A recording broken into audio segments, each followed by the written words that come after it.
दुश्मनी जम के करो लेकिन ये गुंजाइश रहे, जब कभी हम दोस्त हो जाएं तो शर्मिंदगी ना हो।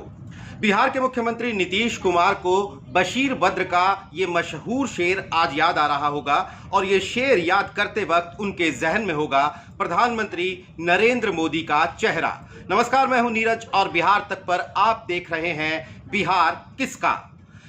28 अक्टूबर को जब बिहार के 2 करोड़ से ज्यादा वोटर बिहार की अगली सरकार का मुस्तकबिल लिखने में मसरूफ थे, उस वक्त मिथिला के दरभंगा इलाके में प्रधानमंत्री नरेंद्र मोदी की रैली में एक दिलचस्प बयान सामने आया। खुद मोदी जी ने दिया था ये बयान। अब मिथिला चूंकि देवी सीता की जन्मभूमि है, तो ये उम्मीद की जा रही थी, ये माना जा रहा था कि राम मंदिर से जुड़ा हुआ कोई ना कोई बयान पीएम की दरभंगा रैली में सामने आएगा, और ऐसा हुआ भी।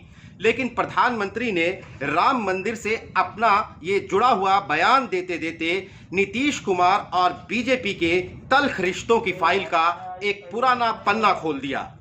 आप सुनिए नीतीश कुमार का एक बयान और प्रधानमंत्री का 28 अक्टूबर को दिया गया ये बयान।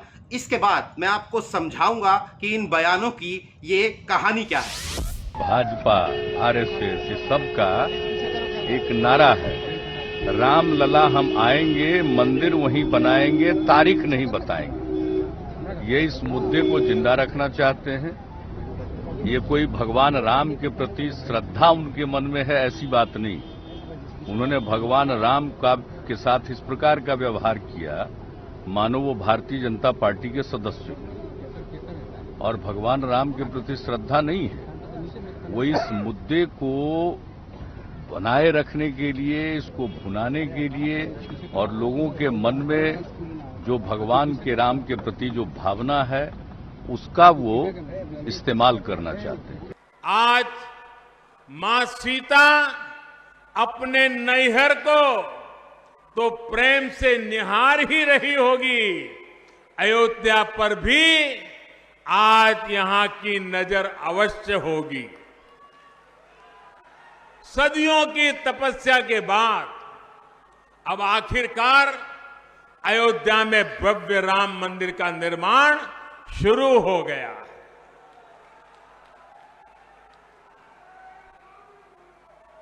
वो सियासी लोग जो बार बार हमें तारीख पूछा करते थे, बहुत मजबूरी में अब वो भी तालियां बजा रहे हैं।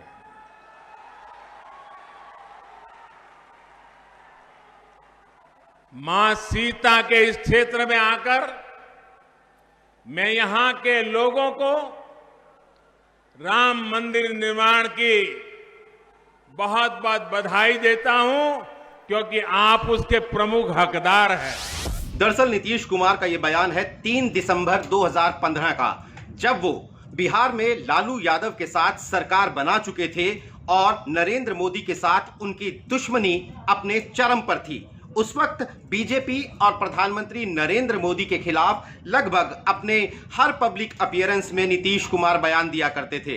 राम मंदिर से जुड़ा हुआ ये बयान, जो कि अक्सर हमें बीजेपी के विपक्ष के जो लोग हैं उनकी रैलियों में, उनके जमावड़ों में सुनता है कि मंदिर वहीं बनाएंगे, तारीख नहीं बताएंगे, ये बयान भी अक्सर नीतीश कुमार दिया करते थे। 2 दिसंबर 2015 को सरसंघ चालक मोहन भागवत ने कोलकाता की एक सभा में कहा कि राम मंदिर अगर बनना है अयोध्या में तो उसके लिए बलिदान देने के लिए भी तैयार रहना होगा। अगले दिन रिपोर्टर्स को नीतीश कुमार मिले एक मौके पर और उन्होंने इस बयान का मतलब पूछा मोहन भागवत के। तो तंज कसते हुए नीतीश कुमार ने कहा कि दरअसल भगवान राम से जुड़ी हुई जो लोगों की भावनाएं हैं, बीजेपी उन्हें भुनाना चाहती है, वो मंदिर मुद्दे का कभी हल करना ही नहीं चाहती। और यहां तक कहा नीतीश कुमार ने कि आरएसएस और बीजेपी के लोग भगवान राम का नाम इस तरह लेते हैं जैसे वो बीजेपी के सदस्य हों।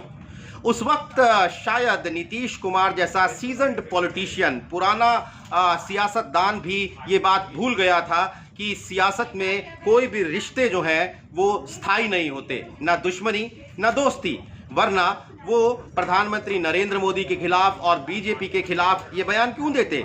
उन्हें क्या ये एहसास शायद नहीं था, या तो उन्हें ये एहसास नहीं था कि किसी मौके पर दोबारा उन्हें बीजेपी से हाथ मिलाना पड़ सकता है, या फिर इसे सियासत की मौका परस्ती कहिए कि जब आप जहां पर हैं उसी अंदाज में बात कीजिए और लोगों को उसी अंदाज में अपना संदेश दीजिए। अगर ये बात नीतीश कुमार ने ना की होती तो उन्हें ये शेर बशीर बद्र का क्यों याद करना पड़ता? बशीर बद्र ने तो ये शेर 50 साल पहले लिखा था। मैं एक बार फिर सुनाता हूं आपको। दुश्मनी जम के करो लेकिन ये गुंजाइश रहे, जब कभी हम दोस्त हो जाएं तो शर्मिंदगी ना हो।